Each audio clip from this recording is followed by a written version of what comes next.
Il était une fois, dans une lointaine forêt, un petit village perdu où vivent des jumeaux orphelins. Dans le village, les jumeaux commencent à entendre des bruits de pas, des reniflements.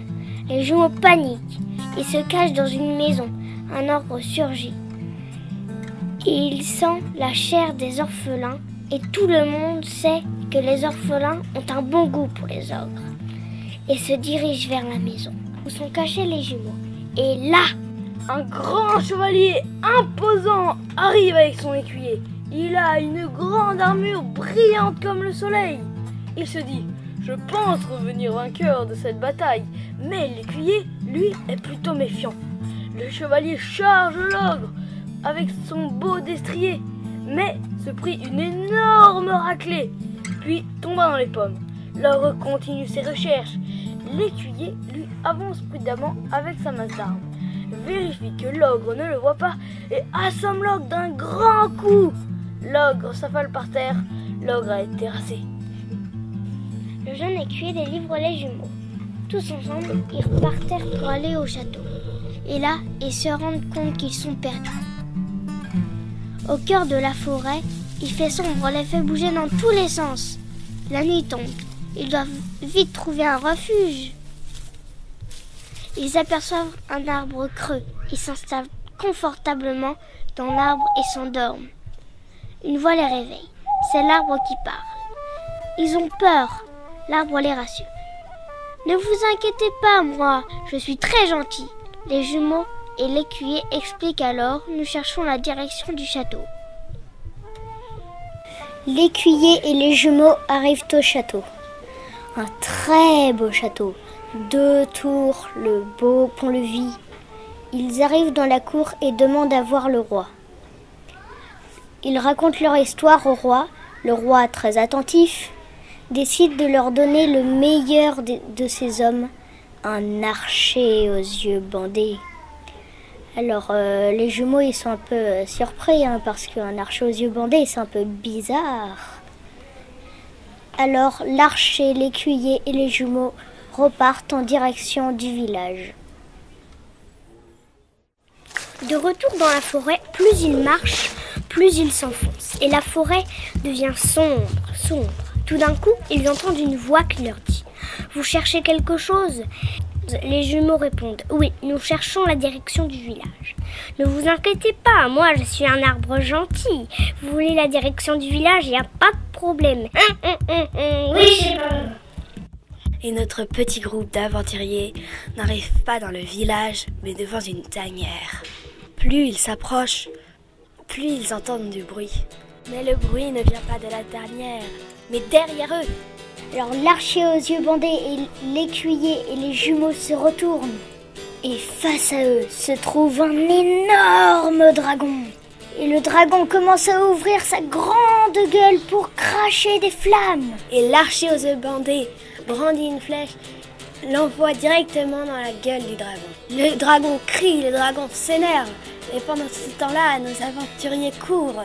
Et en courant, ils se dirigent vers le bord d'une falaise. Face à la falaise, ils ne savent plus quoi faire. Mais l'archer aux yeux bandés a une idée. Il faut sauter, peut-être qu'il y a de l'eau en bas. Nos aventuriers sautent et voient une énorme silhouette s'approcher d'eux. Et au lieu de tomber dans l'eau, ils tombent sur le dos d'une énorme créature. Cette énorme créature est un dragon, mais pas celui de la tanière. Dis donc, heureusement que je suis passé par là pour vous sauver. C'est mon camarade qui vous a effrayé. Et nos aventuriers commencent à raconter leur histoire sur le dos du dragon. Au début, un ogre a attaqué notre village. Puis on s'est rendu au château. Le roi nous a confié son meilleur homme, l'archer aux yeux bandés. On voulait retourner au village, mais on a croisé un arbre méchant qui nous a guidés vers la tanière du dragon. Il nous a couru après. Et puis nous voilà sur votre dos. Un ogre qui attaque le village, c'est quand même bizarre. Je vais vous emmener voir un ami. C'est un satyre, il sait tout sur tout. Et nos aventuriers, à dos de dragon, vont voir le satyre. Ils trouvèrent le satyre qui leur raconta que des voleurs ont enlevé un ogre qui allait boire à la rivière. Ils le relâchaient tout près du village. Une fois le village vidé de ses habitants, les voleurs pouvaient donc se servir. Il faut donc retourner très vite au village. Le dragon leur dit: Montez sur mon dos, je vous y emmène tout de suite. Alors ils arrivent au village et voient les voleurs en train de piller le village. La tribu d'ogres qui voit leurs copains assommés. L'autre dragon qui les poursuivait avant qui arrive. La tribu d'ogres qui se bat contre tous les voleurs. Le sol qui tremble à cause des dragons qui se battent. Et là, l'archer entend un drôle de bruit qui vient d'un puits au milieu du village. Alors l'archer dit à l'écuyer et aux jumeaux, il faut sauter dans ce puits pour nous réfugier. Ils évitent les voleurs, les ogres et les deux dragons et sautent dans le puits. À ce moment-là, les jumeaux, l'archer aux yeux bandés et le jeune écuyer se retrouvent dans un puits très très sombre. Et tout à coup, ils entendent un bruit, une voix, et ils voient une moriganette. Elle ressemble à une sirène, elle a de grands cheveux blonds et une queue bleu turquoise. Vous aimeriez rentrer chez vous? C'est où chez vous? Au château, vite! Pas de problème, je peux vous aider en vous faisant voyager de puits en puits. Alors ils se font aspirer et ils arrivent enfin au château. Le groupe arrive au château et il raconte tout au roi. Le roi décide d'envoyer son armée pour sauver le village. Touché par leur récit, il les récompense. Il fait de l'écuyer un chevalier, il donne à l'archer un arc magique et il adopte les jumeaux pour en faire un prince et une princesse. Vive le roi! Vive le roi! Vive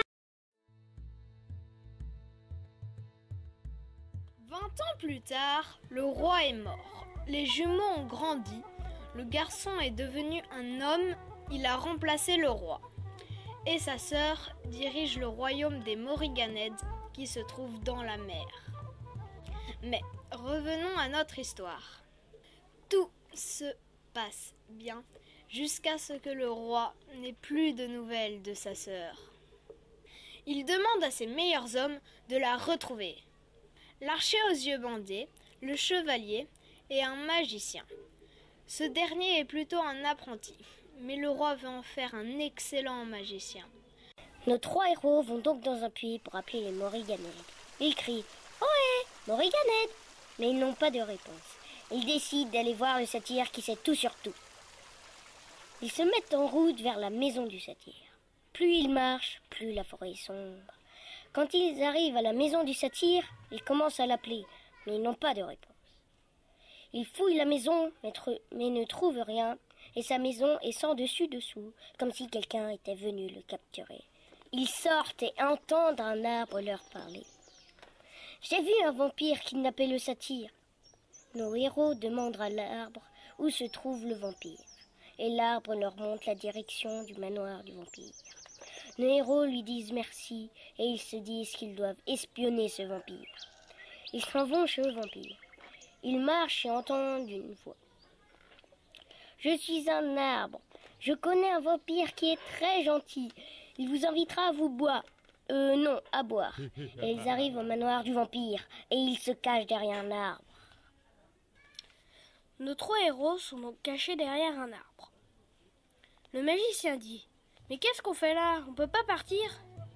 Et l'archer répond « Du calme, on est là pour espionner. » Et le chevalier dit « Bah, si tu es si malin que ça, tu n'as qu'à faire apparaître un vampire. » Et le magicien dit « Haha, très drôle. » Mais soudain, au bout du chemin, un vampire va en direction du manoir.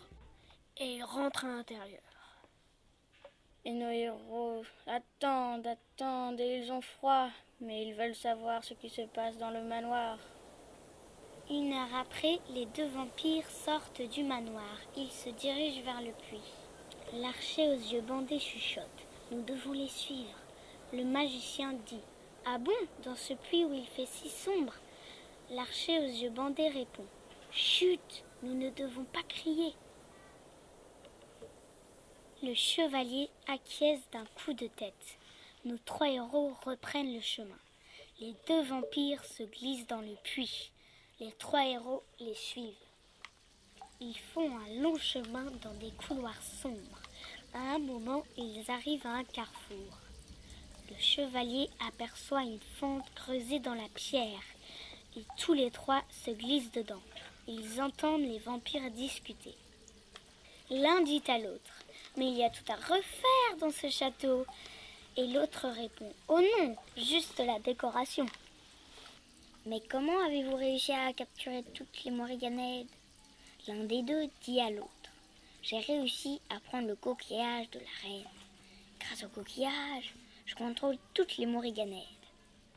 Et je les ai toutes mises en prison, ainsi que le satyre qui sait tout sur tout. » Les 3 héros comprennent maintenant pourquoi la reine ne donna plus de nouvelles au roi. Les héros descendent à la prison. Ils retrouvent le satyre et toutes les Morriganèdes derrière les barreaux. Le satyre raconte le plan du chef des vampires. Le chef veut prendre la place de la reine, s'installer dans le château et inviter tous les vampires du monde. Les héros délivrent les Morriganèdes et demandent où se trouve la reine. Le satyre dit que la reine est attachée sur son trône et que le chef des vampires veut l'offrir en repas à ses amis. Nos 3 héros, ainsi que le satyre et les Morriganèdes, arrivent dans la salle du trône. La bataille commence. Des vampires et des Morriganèdes affluent de partout. Les Morriganèdes donnent de grands coups de leur queue puissante. L'archer aux yeux bandés décoche des pluies de flèches. Le chevalier se bat avec son épée. Le magicien lance des sorts un peu partout, qui ratent par moments. Le satyre donne de grands coups avec ses puissantes cornes, et la reine est protégée par les Morriganèdes. Les vampires mordent et griffent. La bataille se répand dans tout le château. Le chef des vampires s'apprête à mordre la reine. L'archer aux yeux bandés décoche une flèche, et le pendentif du vampire se casse. Il n'a plus aucun contrôle sur les Morriganèdes. Les vampires fuient en se transformant en chauves-souris. Le roi avait été prévenu et vint sur le lieu de la bataille. Il les invita tous dans son château pour un banquet. À la fin, tous ensemble, ils font un buffet. Le roi et la reine sont si contents de se retrouver. Le magicien fait des tours de magie. L'archer apprend au chevalier à faire du tir à l'arc. Puis, ils mangent du poulet, du vin, des pommes noisettes et du pain. Vive le roi!